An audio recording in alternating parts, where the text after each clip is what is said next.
Hey everybody, welcome back to Women Carry Knives. On the table in front of us, we are going to be taking a look at the Artisan Cazador or Cazador. I'm not sure which way that it is pronounced. This is another prototype that is coming out from Artisan Cutlery.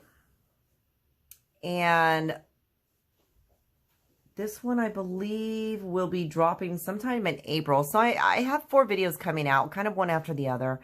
They are all artisan, and they're all knives that are going to be dropping within the next month or two. The date has not been made clear to me yet, but we're just going to stick with April-ish because that's what's going to work.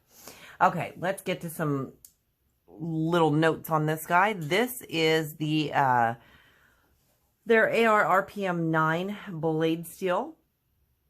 As all the knives I've actually been reviewing on these, they are all a flat grind with a satin finish. This one happens to be the Jade G10. And I know a lot of people really love the Jade G10. Some people like it for the natural look, and some people actually like it because they can dye the scales easier. As you can see, you do have a blue pivot collar on this, a blue anodized pivot collar, and a blue anodized pocket clip.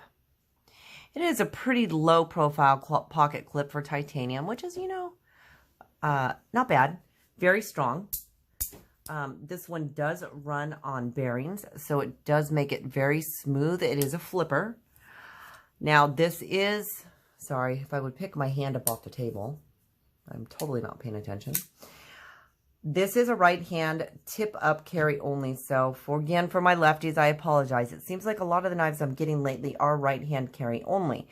I do try to look for left-handed carry for you guys out there because I know that sometimes it can be hard and you cannot find them. So let's take a look at the specs right off the bat. You can see we have exactly a 3-inch cutting edge on this one, but you do have a 3.5-inch blade. Your handle, or let's go ahead and do it as a closed length, is going to be 4 3/4. 1, 2, 3, 4. 1, 2, 3, 4 3/4 inch of length. So your overall on this one is going to be about 8 1/4 inches. Yes, just shy of it.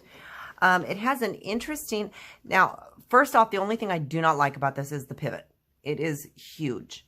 I'm not a fan of the big pivots on the knives like this. Would that make me not buy the knife? Not necessarily. If a knife is good, even if the pivot is a little oversized, it's not going to change the performance of the knife.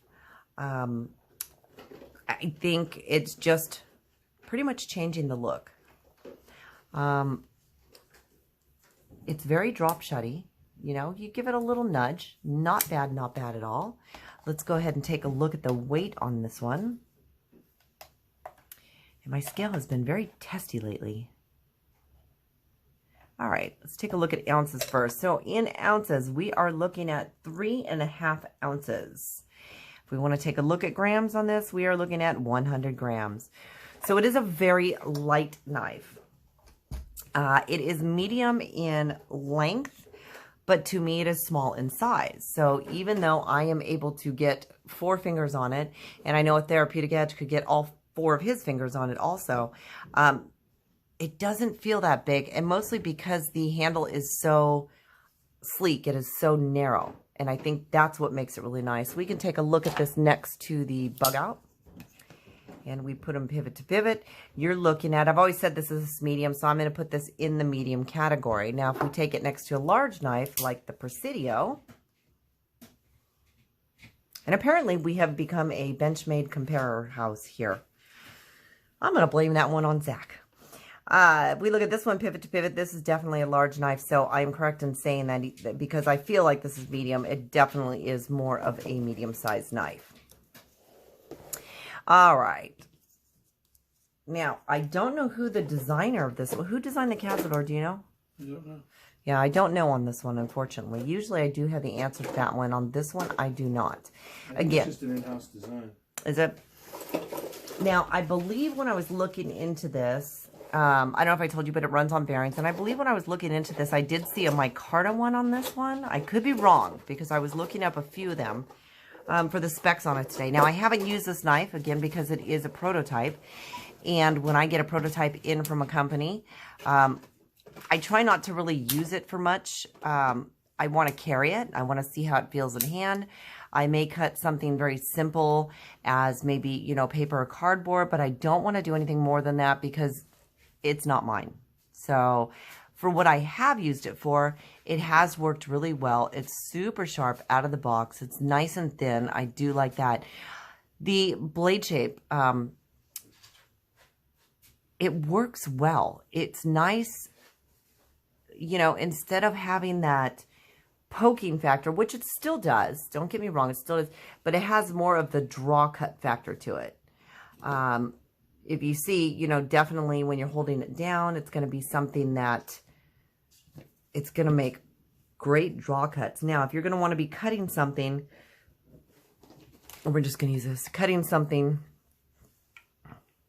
you know, due to the handle shape, you're going to have to come off below the flipper tab to cut it. So off to the side.